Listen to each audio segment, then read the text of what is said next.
Hi കൂട്ടുകാരെ, welcome back to ഗണിത മധുരം ചാനൽ. 6ാം ക്ലാസ്സിലെ കോണുകൾ എന്ന പാഠഭാഗത്തിലെ 2 ജോമെട്രിക്കൽ പാറ്റേൺ ആണ് നമ്മൾ വരയ്ക്കാൻ പോകുന്നത്. ടെക്സ്റ്റ് ബുക്കിലുണ്ട്, ഇത് രണ്ടുമാണ്. ഇതിൽ ഈ ചിത്രം കഴിഞ്ഞ കൊല്ലം നിങ്ങൾ പഠിച്ചിട്ടുണ്ട്. പക്ഷേ ആ വരച്ച മെത്തേഡിൽ വ്യത്യാസമുണ്ട്, ആ രീതിയിൽ വ്യത്യാസമുണ്ട്. ഇപ്പം നിങ്ങൾ കുറച്ചും കൂടെ പഠിച്ചു, അതനുസരിച്ചിട്ടാണ് ഈ ചിത്രം വരയ്ക്കുന്നത്. അതേപോലെ ഇതിനെ തുടർന്ന് ഈ ചിത്രവും നമുക്ക് വരയ്ക്കാം. ഇതിൽ സർക്കിൾ വേണ്ട എന്ന് മാത്രം. ഓക്കെ ആണല്ലോ? റെഡി അല്ലേ? എങ്കിൽ നമുക്ക് തുടങ്ങാം. ആദ്യം നിങ്ങൾക്ക് ഇഷ്ടമുള്ള അളവിൽ, നമുക്ക് അളവൊന്നുമില്ല, ഇഷ്ടമുള്ള അളവില് ഒരു വൃത്തം വരയ്ക്കുകയാണ് ചെയ്യുന്നത്. ഇനി ഞാൻ നിങ്ങളോട് പറഞ്ഞു, ഇതേ സെയിം റേഡിയസ് കൊണ്ട് ഇതിനെ 60 ഡിഗ്രി വീതം ഈക്വൽ ആക്കി നമ്മൾ ഭാഗിക്കുമ്പോൾ 6 ഭാഗങ്ങളാണ് കിട്ടുക. അപ്പൊ നമുക്ക് ഇത് അളക്കാതെ തന്നെ ഇത് വരയ്ക്കാം. നിങ്ങൾക്ക് മത്സരങ്ങൾക്കൊക്കെ വരയ്ക്കാവുന്നതാണ്. ഇതേ ആരം കൊണ്ട് ഈ റേഡിയസ് തന്നെയാണ് ഇത് വരുന്നത്. അതുകൊണ്ട് തന്നെ നമുക്ക് ഈ വൃത്തത്തെ ഈക്വൽ പാർട്സ് ആക്കി മാറ്റാം.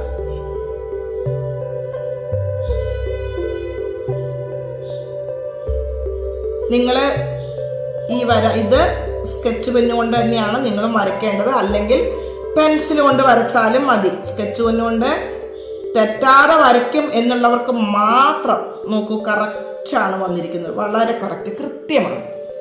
അപ്പൊ നമുക്ക് പെട്ടെന്ന് പണി കഴിയും, അതാണ് ഇതിന്റെ വ്യത്യാസം. ഓക്കെ, ഇനി നമുക്ക് വരയ്ക്കേണ്ടത് ഇതിന്റെ ചുറ്റോട് ചുറ്റി യോജിപ്പിക്കാം.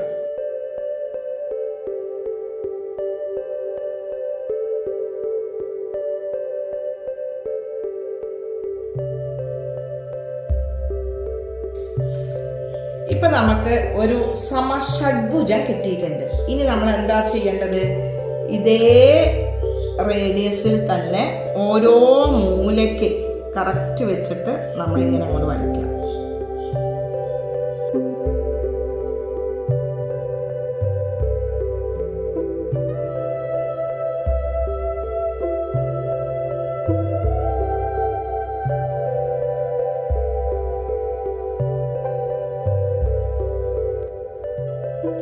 ഇപ്പൊ നിങ്ങൾ നോക്കൂ, വളരെ കൃത്യതയോടുകൂടി നമുക്ക് അടിപൊളി ഒരു ചിത്രം കിട്ടിയിട്ടുണ്ട്.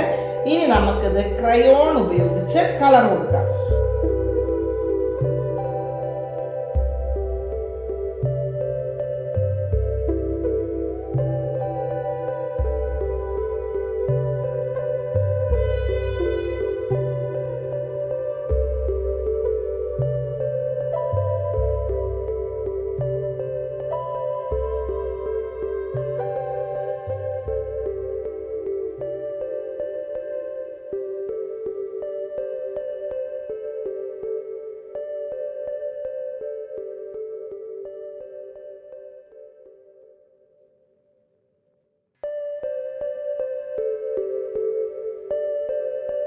ഇപ്പൊ ഇത് കൂട്ടുകാർക്ക് മനസ്സിലായല്ലോ.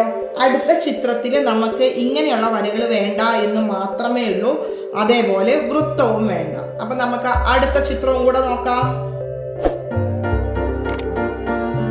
ഇപ്പം ഞാനിവിടെ വൃത്തമൊക്കെ വരച്ചു. വൃത്തം വരച്ചതിന് ശേഷം ഞാൻ സമഷഡ്ഭുജം വരച്ചു. ഇത്രയും നിങ്ങൾക്ക് അറിയാം. ഇനി എന്താ ചെയ്യേണ്ടത്? ഒന്നിടവിട്ട ബിന്ദുക്കൾ തമ്മിൽ യോജിപ്പിക്കുക.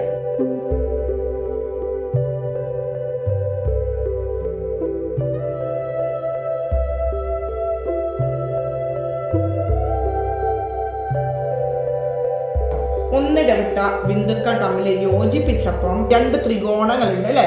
ഇതിന് 2 നമുക്ക് നോക്കിക്കഴിഞ്ഞാൽ ഒരു സ്റ്റാർ ആയിട്ട് കിട്ടിയിട്ടുണ്ട്.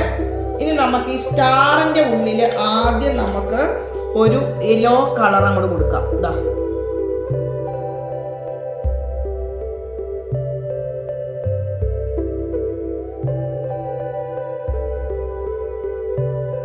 ഇപ്പം നിങ്ങൾ ഉള്ളിൽ നോക്കിയാൽ നമുക്കറിയാം, ഇവിടെ കിട്ടുന്നത് 1, 2, 3, 4, 5, 6 വശങ്ങളുള്ള ഒരു സമഷഡ്ഭുജം കിട്ടുന്നുണ്ട്, ഹെക്സാഗൺ.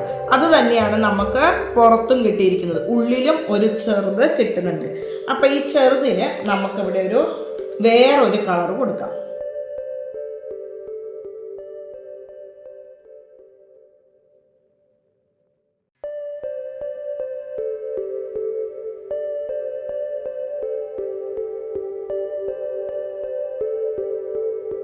ഇനി ഈ ചിത്രത്തിൽ ഞാനിവിടെ നോക്കൂ, പിന്നെ പെൻസിൽ കൊണ്ട് വരച്ച വൃത്തം മായ്ച്ചു കളയണേ.